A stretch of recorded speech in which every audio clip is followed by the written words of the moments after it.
Hello APC Mechanics students in Unit 2 Newton's Laws of Motion, Class 2 Forces, Part 2. Then Section 1 Introduction. In 1686, Sir Isaac Newton summarized in his book three laws of motion: Newton's first law of motion, Newton's second law of motion, and Newton's third law of motion. These laws are currently used to predict the forces and motion interactions for macroscopic objects. It was not until the 19th that any significant additions were made to the field of mechanics. Section 2, Newton's first law of motion. Then in this section we're gonna discuss the first law of motion related to Newton's laws. An object at rest will remain at rest or at uniform motion, moving at a constant velocity unless acted by unbalanced external forces. An object at rest will remain at rest unless acted by unbalanced net forces. An object at uniform motion will remain at uniform motion unless acted by unbalanced net forces, which means that the state of motion related to inertia is preserved unless acted not only by external forces, because the external forces might be balanced forces. We are interested in unbalanced external forces. What about the mathematical formulation of Newton's first law? Newton's first law can be formulated mathematically as F net vector is equal to zero vector, which means that the forces are balanced forces, or the summation of forces is equal to the zero vector. This is a vector equation, which means horizontal and vertical forces must be balanced solely. Section 3, the spring. The spring is an object that can be deformed by a force and then return to its original shape after the force is removed. In this course, partly we are interested in Hookean springs, as we shall see later. Elongation of a spring. Now suppose here we have a spring, we attach no mass to the spring. This is the free length, and we're gonna attach a mass m to the spring. The spring will elongate to a final length. Then the elongation x of a spring is the difference between the final length and the initial length. We say that x, which is the elongation given by the final length, minus the initial length. And for the compression of the spring, here, similarly, we have a free spring. We place a mass on the spring. The spring will compress to a final length such that the final length is less than the initial length, and we define the compression to be the initial length minus the final length. Section 4, Hooke's law. A mass m is suspended from a spring. The spring elongates by x and comes to an equilibrium. Then we know that if this is the free spring of initial length Li, we're gonna suspend a mass, an object of mass m. The spring will elongate to a final length Lf. The elongation x is given by the final length minus the initial length. Now, what are the forces acting on the mass? We have the pull of gravity, which is acting downward, and we have the tension force in the spring, Ft. And notice that because the block or the mass is in equilibrium, which means it is not moving, then I have represented the pull of gravity and the tension force to be balanced forces. Hooke's law states that the tension in the spring is proportional to the elongation of the spring. The proportionality constant is known as the stiffness spring constant K, which is Ft equals to minus Kx, and this holds only for a Hookean spring.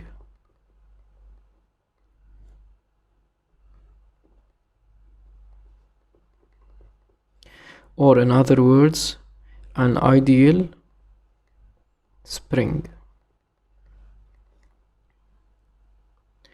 Now, Ft is the tension in the spring, K is the stiffness of the spring, and pay attention to the unit of K. K is in newtons per meter. We say that K is the stiffness or the force constant of the spring. X is the elongation given by in the SI unit in meters. And here the minus sign is very crucial, indicating that this force is a restoring force. Now, partly for the following set of lectures, we're not gonna include this minus sign, but later on, whenever we're interested in talking about work or determining differential equations, we're gonna embed this minus sign in the equation that we have. However, another useful thing to notice is that because the pull of gravity and the tension are balanced, we can say that Fg is equal to Ft. Now the pull of gravity can be replaced by mg and the tension force can be replaced by Hooke's law Kx, and here we have an additional equation. Remember that in order to convert from centimeters to meters, we need to divide by 100. To convert from newtons per centimeter to newtons per meter, we need to multiply by 100, simply because the centimeter in this case appears in the denominator. If the centimeters happens to appear in the numerator, then we're gonna divide. If it appears in the numerator, we will divide. In the denominator, we will multiply. Now, section 5, elastic limit. Elastic limit is the limit in which the spring acts as a Hookean spring and it obeys the linearity which is given by Ft is kx, and F and x are linear. Then we expect that the shape of the curve for force versus extension in this elastic limit is a straight line. When the shape of the curve is a straight line, this is known as the elastic region, and the spring acts as a Hookean spring. Elastic limit is the ending part. After the elastic limit, the shape won't be a linear curve, so we expect that after that it would be just a nonlinear curve. After that, we expect that the spring will lose its elasticity and the shape of the curve is nonlinear, and this is known as the non-elastic region.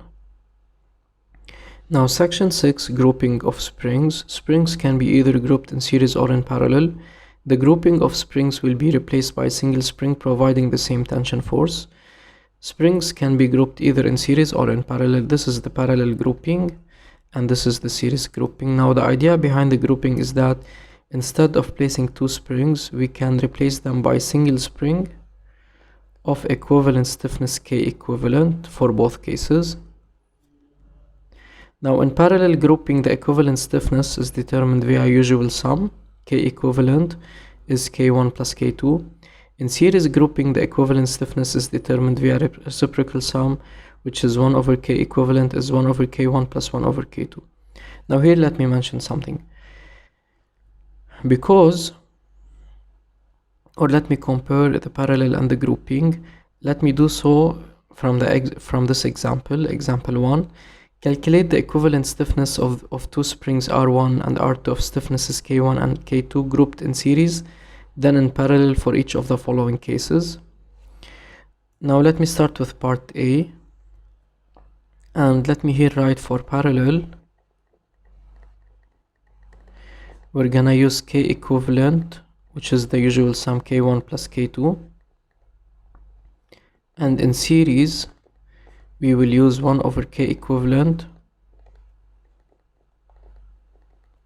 which is the reciprocal sum. Now in part A, we need to group these two springs, once in series and once in parallel. Let me start with the parallel. Then in this case, the parallel grouping would be given by simply K equivalent, which is K1 plus K2, 20 plus 30, and that would be 50 newtons per meter. Now, what about the series grouping? That would be 1 over K equivalent, which is 1 over K1 plus 1 over K2, and that would be 1 over 20 plus 1 over 30. If you plug that on the calculator, that would give us 1 over 12. But remember that in this case, 1 over K equivalent is 1 over 12, which means K equivalent is given by 12 newtons per meter. And here let me say the following. We have grouped them in parallel, we have grouped them in series, and as you can notice that whenever springs are grouped in parallel, the stiffness increases, then it would be greater than both, whereas if we group them in series, the equivalent stiffness would be less than 20 and less be 30, and eventually is given by 12. Now let me do part B. In parallel, that would be usual sum, which is K1 plus K2. We're talking about K equivalent, and that would be 40 plus 40, given by 80 newtons per meter. And if we're grouping them in series, that would be 1 over K equivalent, which is 1 over K1 plus 1 over K2. That would be 1 over 40 plus 1 over 40, and if you plug that on the calculator, that would be 1 over 20. This represents 1 over K equivalent. So 1 over K equivalent is 1 over 20, which means that K equivalent is given by 20 Newton per meter. And the same conclusion holds here. If they are grouped in parallel, the equivalent stiffness is greater than both. If they are grouped in series, the equivalent stiffness is less than both.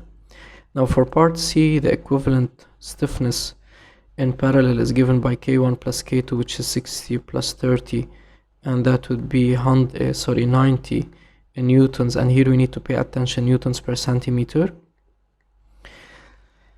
And in series, that would be 1 over K equivalent, which is 1 over K1 plus 1 over K2, which is basically 1 over 60 plus 1 over 30, and that would give us, if you plug it on the calculator, 1 over 20. Now doing the reciprocal of this result, we would get that the K equivalent is given by 20, and then it is given by 20 newtons per centimeter. So as you can see, in parallel, it should be just 90. In parallel, the equivalent stiffness is greater than both. In series, the equivalent stiffness is less than both. And here let me make the following important remark. What does the stiffness stands for? K, let's suppose it's given by 100 newtons per meter. What does this mean? In order to compress or elongate the spring by 1 meter, we need to exert a force worth 100 newtons. If we have another spring of stiffness K2 given by 200 newtons per meter, this means that if we need to compress or elongate this spring 2 by 1 meter, we need to exert a force worth of 200 newtons. As the stiffness increases, this means that it will be harder to elongate or compress the spring. So in other sense, it is more stiff. Example 2, a 50 grams mass hangs at the end of a hook in springs. When 20 grams more are added to the end of the spring, it stretches 7 centimeters more. What is the stiffness of the spring? So basically, no need to complicate ourselves with this mass. When we attach the 20 grams, the spring stretches by 7 centimeters. Then the stretch X is given by, or the elongation, 7 centimeters. This is 0.07 meters, and it corresponds for a mass of 20 grams, which is 0.02 kilograms. Now always and forever, the stiffness can be determined from Hooke's law. Then Ft is Kx. We can ignore the minus sign because we're dealing with magnitudes. Now K is given by the tension force divided by X. However, because the mass, we suppose it is in equilibrium when attached to the spring, that would be replaced by the pull of gravity divided by G, and that would be mg divided by X. Now here we should be very careful which mass to replace. If we're replacing X to be 0.07, we need to replace the corresponding mass that caused this elongation, which is the 20 grams, and that would be 0.02, and let me take G to be 10 for simplicity. Plugging that on the calculator, we would get a value of 2.86 in the SI, which is in newtons per meter. Now, an ideal spring with a spring constant K is cut in half. What is the spring constant of either one of the two half springs? Here, let me explain. Initially, we have a spring of stiffness K, which is an ideal spring. Ideal spring means that the stiffness is the same for the whole spring.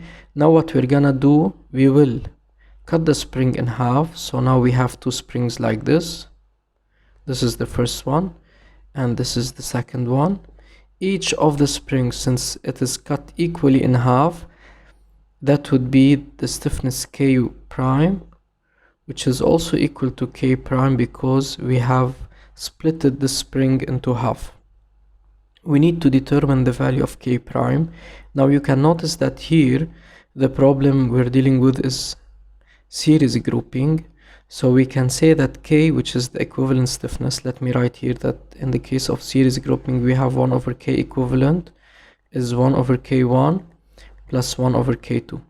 Now the equivalent spring or stiffness is given by capital K, and that would be 1 over K, which is equal to 1 over K prime plus 1 over K prime, which means 1 over K is given by 2 divided by K prime. However, here we have K and we're interested in K prime because they're telling us what is the spring constant of either one of the two half springs, and all the choices are being expressed in terms of the original stiffness, which is K, representing the equivalent spring.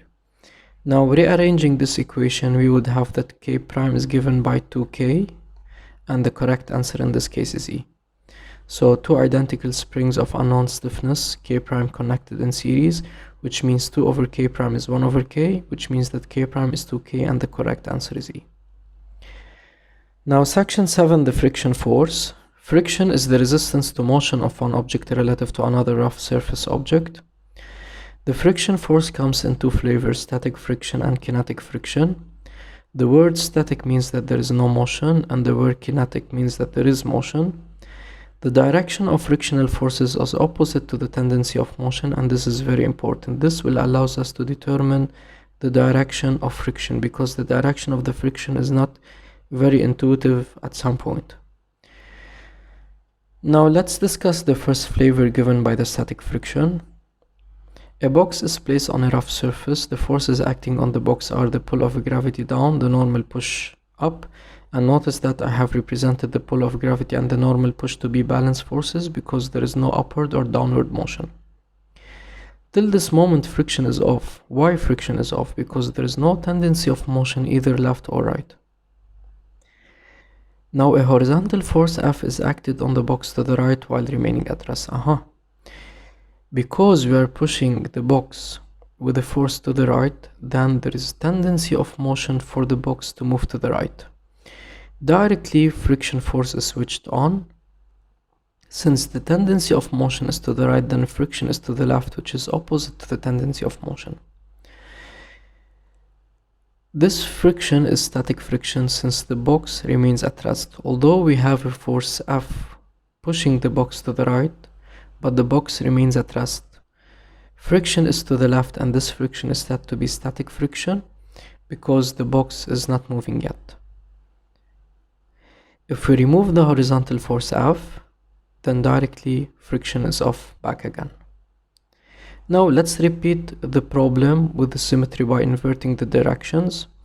Now if a horizontal force F is acted on the box to the left while remaining at rest, friction will be directly switched on because there is tendency of motion to the left. Since tendency of motion is to the left, then friction is to the right, opposite to the tendency of motion. This friction is static friction since the box remains at rest. Now if you consider any of the previous cases, which is basically the pushing force is to the left and the friction is to the right, the box is at rest and forces are balance forces along the horizontal and the vertical. Along the vertical we have the pull of gravity is equal to the normal push, and along the horizontal we have the pushing force to the left is equal to the friction to the right. Along the horizontal we can say that the friction is equal to capital F because the forces are balance forces. And now what we're gonna do, we will start increasing the magnitude of F. Let me suppose that F is 10 newtons and the box remains at rest. We will keep increasing this from 10, let's say, to 20, to 30, so on, until the box reaches the verge of motion. What do I mean by that? We will increase the value of F until the box is about to move, and this is known as the verge of motion or the edge of motion. In this case, at the verge of motion or at the edge of motion, the static friction is given by the coefficient of the static friction multiplied by the normal push. In this case, Ff is the static friction, its unit N in newtons. Fn is the normal push exerted by the rough surface. Mus is the coefficient of the static friction and it has no unit. F is in newtons. Fn is in newtons. Now what about the coefficient of mus? The coefficient of mus can be determined using dimensional analysis or units. That would be Ff divided by capital Fn. This is in newtons, this is in newtons, so they cancel. Then the unit of mus is given by unitless quantity. Now remember, let me do a small recap. The relation Ff given by mu as Fn for the static friction can be used if and only if we are in the verge of motion. Then this relation for the static friction is super dangerous. Why? Because it cannot be used if and only if we know that the box or the object is about to move. We cannot directly claim that the friction is equal to mu s Fn. We cannot say so. This is wrong. We can only use this relation if and only if the box is about to move, and this depends on the condition of the exercise.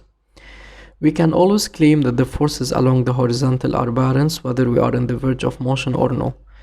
However, luckily, we can always claim that capital F, which is the pushing force, which is the force that is about to move the object, is always equal to the friction force. So these two are always equal. However, we need to pay attention whenever to use this equation. Therefore, we can say that friction is always less than mu s Fn, and the maximum value for the static friction, which happens for the verge of motion. Why this is the maximum value? Because after that we won't be in the limit of the static case. We would be in the kinetic region. For that, the maximum value of the static friction is given by mu s multiplied by Fn. In a more compact form, we can say that always the friction is less or equal to mu s Fn, and they are exactly equal at the verge of motion. Now, what about the kinetic? A box is moving at a constant velocity on a rough surface. The forces acting on the box are: we have the pull of gravity down, we have the normal push up, we have the pushing force F, and we have the kinetic friction Ff. Since the direction of motion is to the right, then the friction is to the left. This friction is kinetic friction because the box is at motion. And here, notice carefully, we have mentioned the fact that it is moving at constant velocity, which means that the acceleration is 0. Then in this case, if acceleration is 0, then forces should be balanced forces, because the thing that causes acceleration is the force. Then forces along the vertical are balanced. The pull of gravity is equal to the normal push, and the capital F, which is the pushing force, is equal to the friction force. So along the horizontal, we can say that kinetic friction is equal to capital F. Also, the kinetic friction is given by mu k Fn, where Ff is the kinetic friction, Fn is the normal push exerted by the rough surface. And here let me say also, I didn't mention, so whenever they mention a rough surface, this means that we have friction. Okay, if they mentioned it is a smooth surface, then there is no friction. The keyword that we have friction is that the surface is rough, because remember that friction is due to the contact between the object and the surface. Now, Fn is the normal push exerted by the rough surface, and mu k is the coefficient of kinetic friction, and similarly it has no unitless quantity. Now, suppose the box is accelerating, we can still use the relation for kinetic friction. Ff is mu k Fn. However, along the horizontal, forces are unbalanced. Ff is different than F, and the previous equality, friction is equal to capital F, will be upgraded by an additional term to compensate for the difference between the magnitudes. This will be discussed in Newton's second law of motion. Now remember that, unlike the case of the static friction, the relation Ff is mu k Fn for the kinetic friction can be used independent of the type of motion. We can always claim that the forces along the horizontal are balanced forces if and only if the motion is uniform. We always have that the coefficient of kinetic friction is less than the coefficient of static friction. Here let me mention the following. So in the case of the static, so let me say we're talking about friction. We have two cases. We have the case of static, and we have the case of the kinetic. In the case of the static, we can use Ff is given by mu s Fn if and only if we are at the edge of motion, which means that the object is about to move, whereas in the case of the kinetic, friction is given by mu k multiplied by Fn, we can always use this relation independent what's happening to the object, whether it's moving at a constant speed, constant velocity, or accelerating. However, if it's accelerating, we cannot say that friction equals to capital F, and notice that here in the FBD I have represented capital F to be greater than the friction force because it is accelerating toward the right. Now, static versus kinetic friction. As the horizontal pushing force F is applied to a box on a rough surface, friction is produced such that FF is capital F balance forces, which yields to a graph which is a straight line passing through the origin of slope 1. Now, we have a rough surface. Now, why I'm doing the surface to be rough? Because I told you that friction is due to the contact between the surface and the box, and the surface should be rough in order for us to have friction. Then rough is the keyword for friction. Now we will push this box by a force capital F to the right, and directly the friction will be produced in the other direction.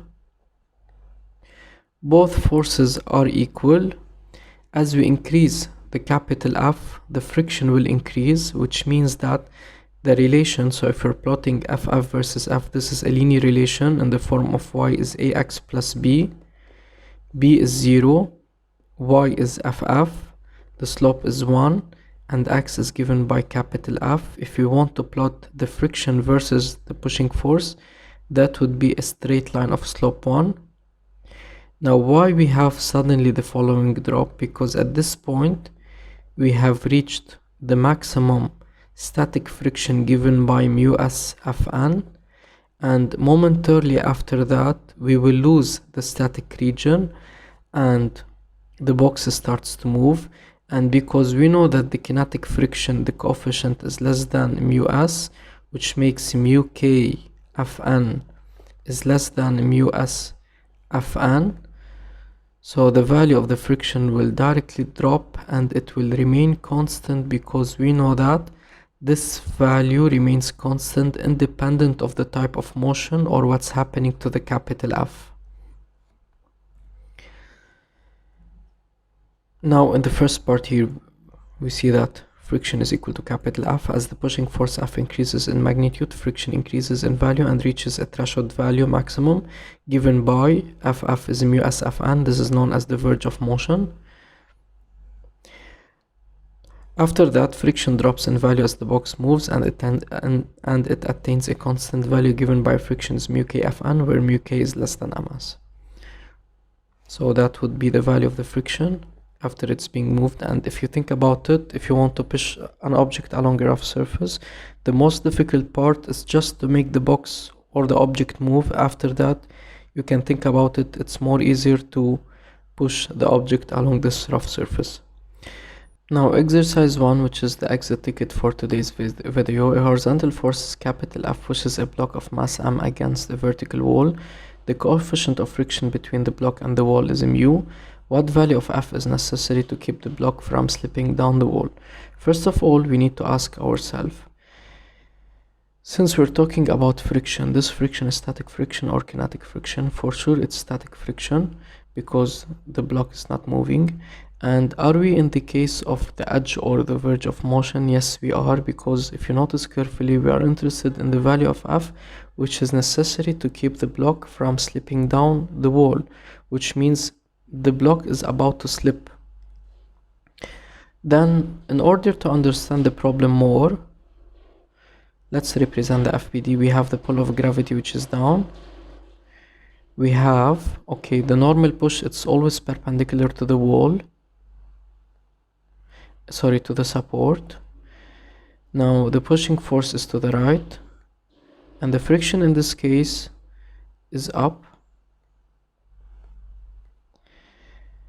and all of these forces are balance forces, which means the normal push is equal to capital F, the pull of gravity is equal to the friction. Now, why friction is up? Because if we remove this capital F, the tendency of motion is downward due to the pull of gravity.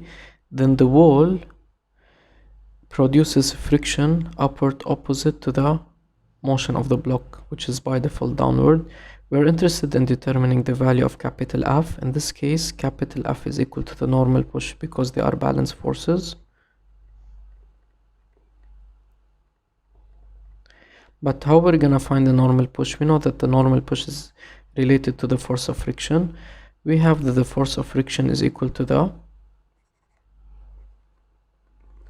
coefficient mu multiplied by Fn.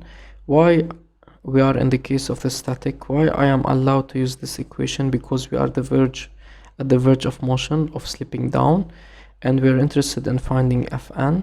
In this case, Fn is given by the friction divided by the coefficient, and the friction in this case is equal to the pull of gravity, so the pull of gravity divided by mu, and the pull of gravity is given by mg, and that would be divided by mu. So the capital F, which is equal to the normal push, is equal to mg divided by mu, and in this case the correct answer is C. Then that's it for me in this video, guys. See you soon in a new one.